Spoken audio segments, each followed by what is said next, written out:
Your priceless home movies and old photos can be destroyed by time, heat, and moisture. Transfer your home movies to DVD and enjoy them again and again. Visit hovervideoproductions.com or call 770-715-6444. Hey everybody, and welcome to my new show, On the Job, the show where I take on a different job every single week. And today, I'm a police officer.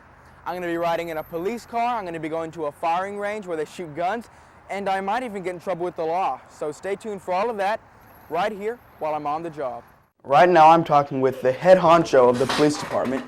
I'm talking with the chief of police, Chief Douglas Meadows. First of all, what, in your opinion, is the most gratifying thing about being a policeman? I think one of the most gratifying things is that when you're out there on the street working, you're really out there to help people and to assist them in getting through their day-to-day life and all, and making sure they reach their destination safely and trying to protect their property while they're not at home.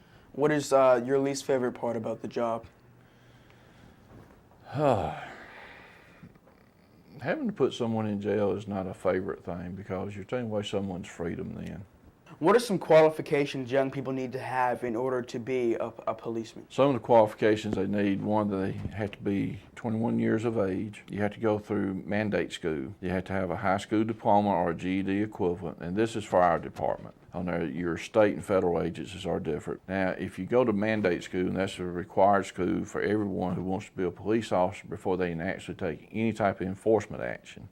It's an 11-week school, and it covers your basic criminal law investigations, court procedures, your legal updates, self-defense, first aid, firearms training, and so forth. After you come out of there, you go through a 12-week FTO program. That's a field training officer program, where you're with an experienced officer, and for 12 weeks, you're trained on the street. You're shown how to take what you learned in the academy and use it on the street. And it's documented training on there. And after that 12 weeks, then you're turned loose on your own as an officer, but there's still, your FTO is still following up on calls with you. He's just not in the car with you. And usually after someone who comes out of mandate school and they've had all their training, for them to be fully functional on their own at 100% takes a couple of years. Just more or less for them getting used to it and getting comfortable and advancing their knowledge in the law and all. What is the real job of a policeman like? Is it really all action like you see on TV, or is it not as much? No, it's not as much. On TV, you got a lot of stuff that's cut out and edited. Being a real police officer, you probably got something like 95% boredom. You just riding, patrolling, checking, not much going on. Then you got about 3 or 4% where you're actually out there busy, going, keeping things going, and it's exciting and all. And then about 1 or 2% of terror, I guess you'd say, because you're answering an unknown call, you're not sure what you're fixing to go up against. So, and it can escalate from nothing going on all the way up to your most extreme call in just spur of the moment. And then it can de-escalate right back down the same way. What are some examples of terror you might experience on the police squad? Well, some of it would be confronting someone with a weapon, responding to an alarm call and finding the window busted out, knowing there's someone still inside but not knowing where they're at, and you're the lone officer on scene, or confronting a crowd of people who are fighting and carrying on, and you're the only officer there with about 30, 40 or more people until your backup arrives. And it can be kind of harrowing on there, but it's something you don't think about until it's all over with and you realize, you know, hey, this is a situation I was in. Yeah. Now, how many years have you been a policeman? Or been in the force? Soon be 32 years. 32 years. Now, you've done this for a really long time. Do you ever regret taking this job? No. There's days when I think, boy, what am I doing here? But then most of the time, 99% of the time, I'm glad I've done it. How did you get started in the policeman? Why did you want to take this job? I've had some uncles who were law enforcement, and had some cousins who were, and just in hearing them talk and just thinking about it, and I just felt like it was something I wanted to pursue. And my whole family has just about had a career in uniforms. My father was retired as chief license examiner with State Patrol. My oldest brother just retired as a captain in the United States Navy after about 37 years of service. And my middle brother is a fire chief with Southside Fire Department in Chatham County, and he's got about 34, 35 years in the fire service, which he started here in Union also. but it's just something I felt like I wanted to do, and once I got into it, I really liked it. And So you're just carrying on the tradition. That's it. Okay. And I started as a radio operator, and then moved out as a patrol officer. And then we went back to desk sergeant, so I was back in the office. I was a radio operator, but I was a desk sergeant, and then went through the ranks as a patrol sergeant, patrol lieutenant, which was supervising the whole shift, and then a lieutenant over administrative stuff, as far as our computer systems, in-car systems, and radio systems. And then I was promoted to captain over administration, and then into the chief's office. Thank you, Chief Meadows. Well, I'm standing here with Officer Fettner, and he's going to take me in a ride in his police car. But first, let's talk about all the stuff he's wearing. And I understand it's around 12 pounds, right?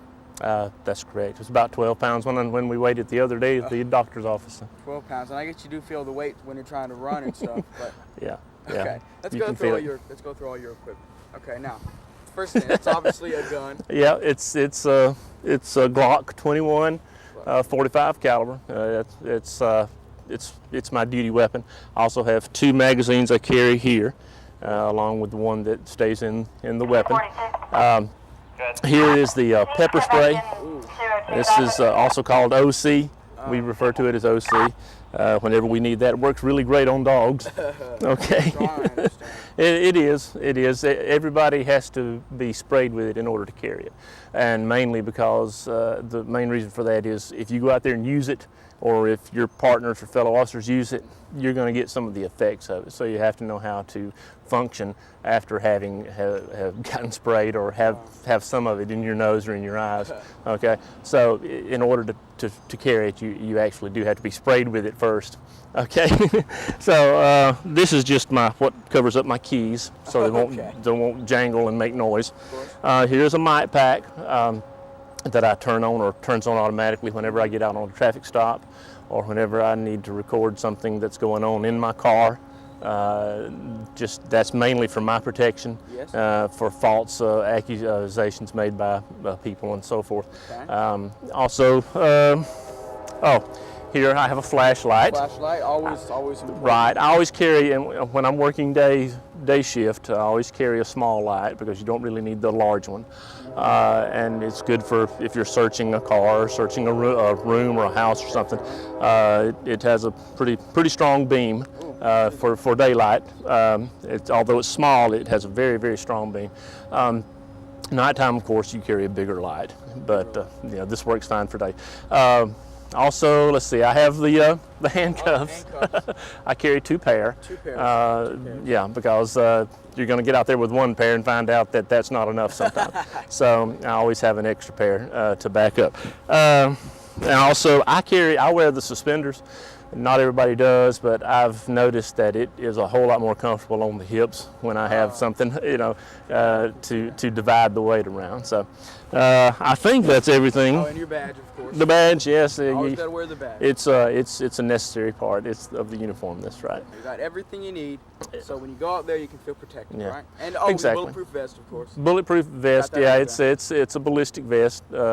It's supposed to stop rounds. Like I said, I've never field tested one, so I take it on faith that it'll work if it ever becomes necessary. We're gonna go riding in the car, so stay tuned.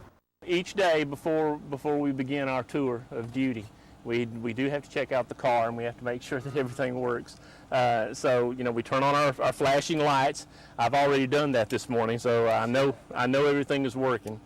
Okay, and these operate the several lights. You have your rotating lights, your flashing strobes, and so forth. You also have your takedown lights, which are the 2 white lights that show directly forward. Those are mainly for night when you want to illuminate someone or a vehicle you've pulled over. And then you have your alley lights. Then you want to make sure that your sirens are working. Wow. So you have 2. You have what they call the wail, and then the yelp, so you can change the way it sounds as you're going through traffic. A different sound's appropriate for different situations. If you change maybe the frequency, then people will, of course, will notice that, and then look in the rearview mirror, hopefully, and get out of the way of the emergency vehicle. Another thing we always do is we always check the back seat of the car before we begin our tour of duty. We look under there and make sure there's no contraband or anything there. Contraband. contraband, anything like drugs or weapons, things, well, anything, it shouldn't be there. But in the past, and every agency has had it occur that someone may be going to jail and they may have had, a small piece of a piece of dope or something, and that the cops may not have found, and so they'll stuff it under the seat.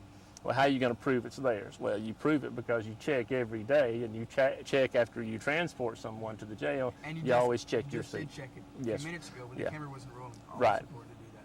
And then I guess the movie camera right here is just to. Yeah, this records traffic stops. It will come on.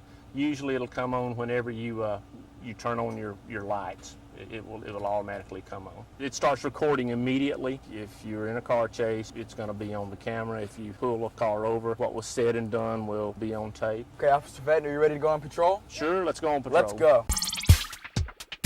How much of your time is spent patrolling the area, your area? Well, when I'm not answering calls that come over the radio, then I'm patrolling the area. And I work 12 hours a day. 12 hours a day? Wow. Does the average policeman work that much a day?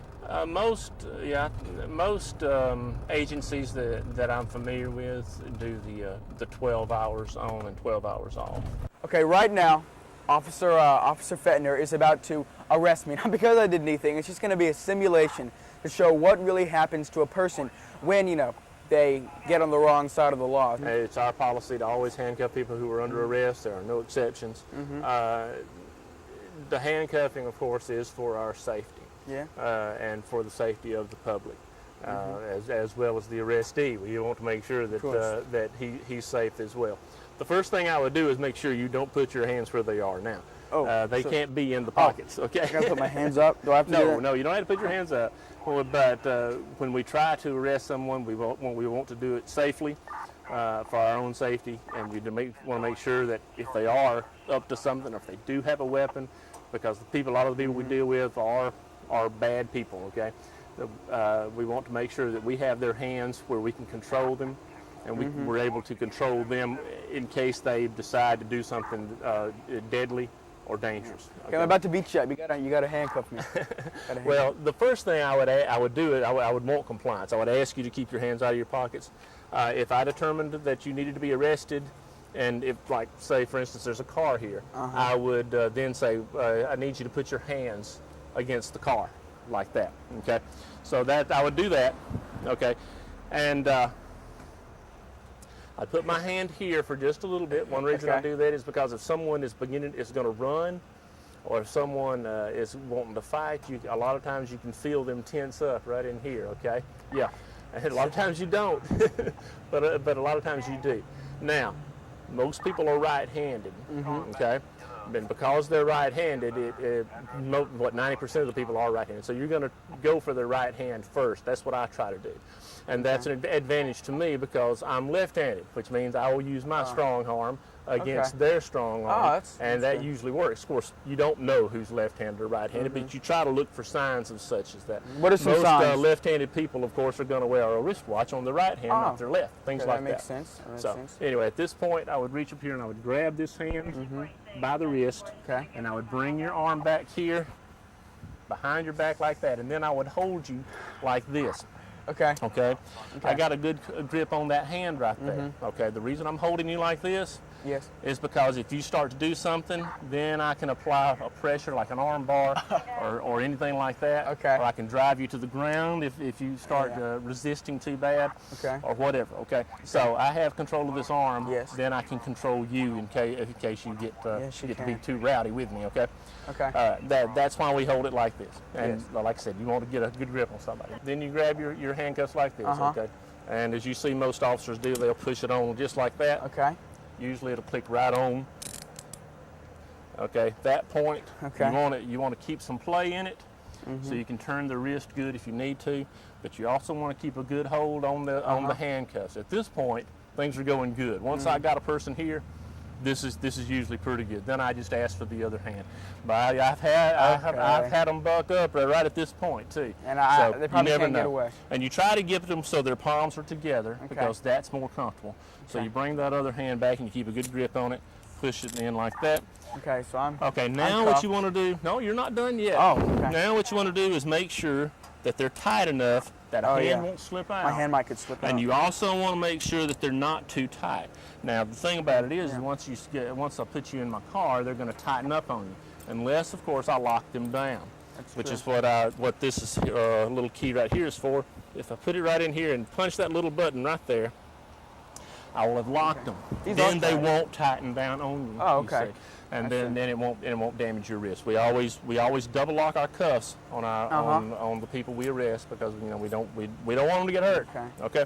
At this point, we're going to walk to the patrol car, and again, I don't let go of the handcuffs. Here we go. And the reason I don't is because I've had people run from me in handcuffs. And I have learned over the years that you don't let those things go. Getting arrested is very painful. Well, it's not meant for comfort. Okay. And we always watch the head, because we don't want our clients to get hurt. And not a lot of leg room. Not a lot of leg room. And then, of course, we're going to buckle somebody up. Okay. I want to get these handcuffs see, off. Now, okay, I know you, and I know you're not a criminal, so the other thing that we're going to do that I didn't do is, of course, is pat you down for weapons. Oh. If I haven't already patted you down before I handcuffed you, okay, I would definitely pat you down afterwards, okay? Okay. But what I generally like to do is, unless I can see something showing in the pocket or something that's dangerous or deadly, I'll be looking somebody over. I usually try to get them in handcuffs before I go looking around for weapons. Okay, so that I would always pat around here. Okay. Okay. Feel of the pockets. Make sure there's nothing in those pockets. Okay. Hey, I've done this so many times I don't even think about it anymore. And if I would dig around and look everywhere where there could possibly be a weapon, and that means everywhere. Okay, because my safety is paramount. Definitely. And so, whatever I have to do to ensure that, that's what I'm going to do. And yes, I search everywhere there could possibly be a weapon. Oh, wow. Because I don't want a weapon going into that jail, and I don't want a person having a weapon behind me. Okay. Listen, kids out there, this has not been a very pleasant situation for me, and this isn't even real. So, do not get arrested. Don't mess with the law. I'm here with Deputy Chief Sweatman back here at the headquarters, and right now we are at dispatch. What is dispatch? Dispatch is where all of our calls come in. Somebody calls 254-2355 and dial 0. They will get our dispatcher, and from there we can dispatch units to whatever call. Wow. So when I call 911, where does my call go to first of all? If you call 911, it will go to the 911 center, and they will dispatch units to whatever to handle the call. Okay. We also have our own dispatch, and they do the same thing. Wow. So would you consider this sort of the center of the whole police department? This is where everything comes in and gets dispatched out of. Wow, this is very interesting. It looks, even with one person here, it still looks really busy. It gets extremely busy. How many calls would you say you usually get a day? A lot of calls, because not all of them are specifically police related, per se, as far as going out to answer calls. They answer questions and everything else. So, this phone rings off the hook. Okay, well, thank you very much, Deputy Chief Sweatman. I'm here with Deputy Chief Riggs. He's another fine police officer with the NPD. He's going to talk with us a little bit. Right now, though, we're at the firing range, right? Yes, we are. And this is where all the policemen go here to test their skills and stuff like that. Yeah, this is a firing range. It's a joint range between the City of Newnan Police Department and the Coweta County Sheriff's Office. So both departments use this range to qualify their officers and deputies. Now, what kind of guns do you use here? Newnan Police Department uses a 9mm pistol, and the Sheriff's Department, I believe, uses a .40 caliber pistol. So we use different calibers, but the training on those pistols are very similar. Now, Chief Meadows talked to us about the training you have to have before you become a police officer. Do you have to continually go through training throughout, your job as a police officer? To be a police officer in the state of Georgia, you have to go through what's called a basic mandate training, and that's 11 weeks at a police academy. And then once you've graduated from that police academy and get hired on with a law enforcement agency, the state requires you to obtain at least 20 hours of training a year to keep your certification.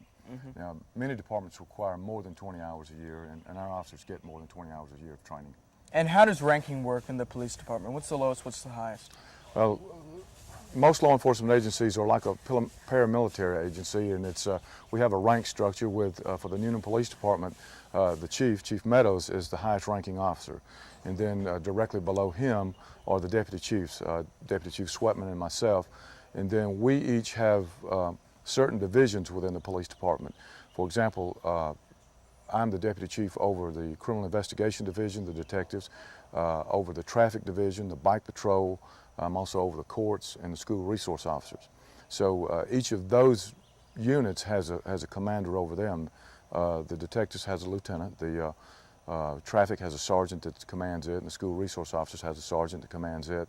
Our drug unit has a lead officer which works actually under a captain at the sheriff's department. We have a combined drug squad, so those officers work for me administratively, but for operational purposes they work under the command of the sheriff's captain. Deputy Chief Riggs, what kind of things do you have to go through to get trained for using a gun?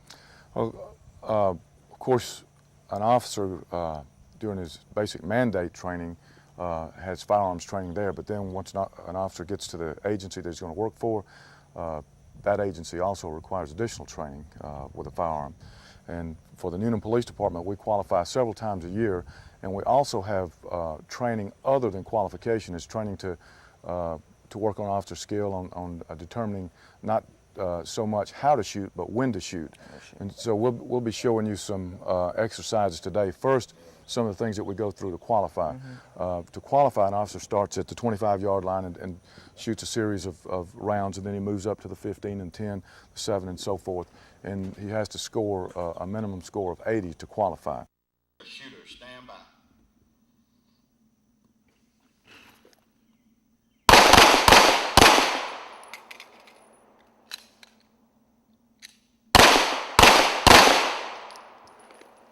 All shooters, pick your magazines up, holster your weapon. When safe to do so, move forward to the 7-yard line. 7-yard line.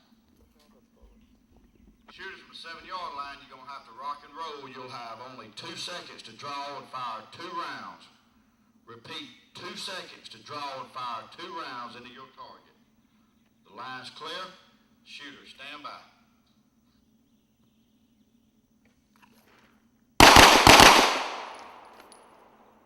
And then we'll also be showing you some additional training, which is not qualifying, but it is, again, to teach the officer when to shoot as well as how to shoot. We'll have a series of targets there that will have silhouettes of ordinary people, and we'll also have a silhouette of an armed suspect. And those silhouettes will appear, and the officer's got to make a decision whether or not his life's in danger, whether or not the suspect's threatening him, and whether or not he should shoot or not shoot. And so Officer Adam Griffith and myself will be going through the range, and we'll be showing you those scenarios. Sergeant Nat Brown will be actually running the range for us today. He'll be operating the targets. Well, let's get to it. Shooter, when I say start, you'll start walking at a slow pace with a holstered weapon. Walk straight toward the cross ties. Targets will turn. You will have a shoot or don't shoot target. Shooter, you will have to make a decision whether it's a threat to fire. If not, do not fire. Shooter, you clear. Stand by. Shooter, start.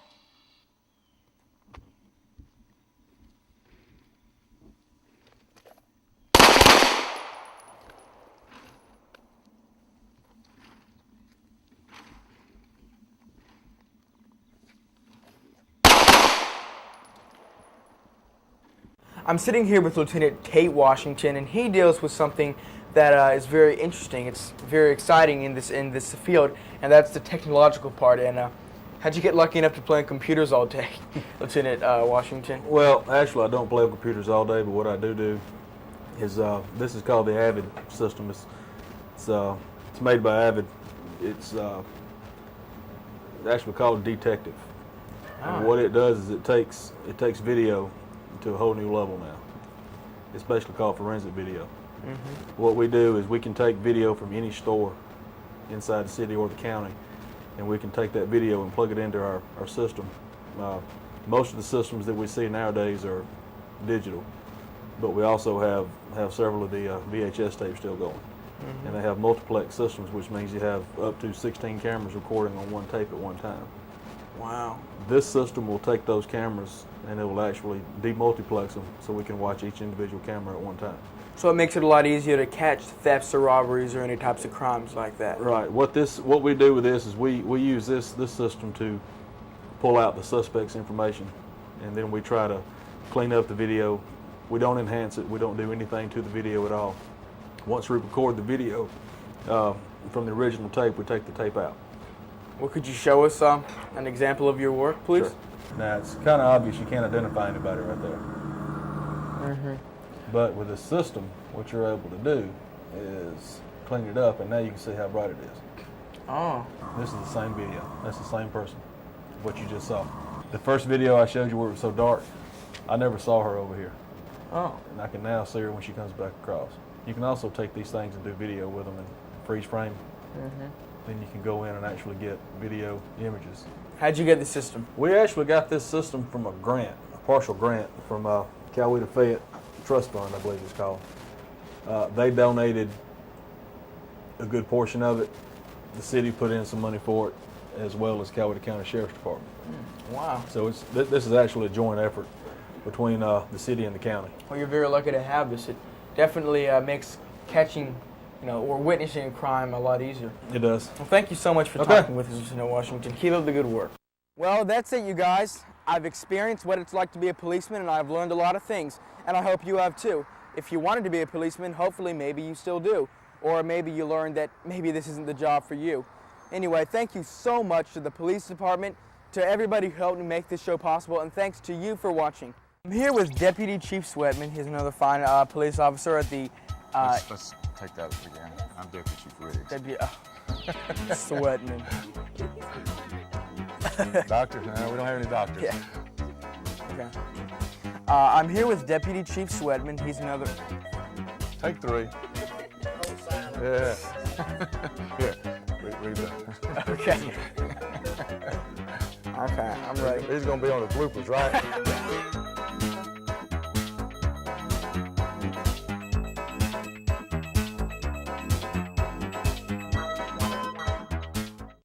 Your priceless home movies and old photos can be destroyed by time, heat, and moisture. Transfer your home movies to DVD and enjoy them again and again. Visit hovervideoproductions.com or call 770-715-6444.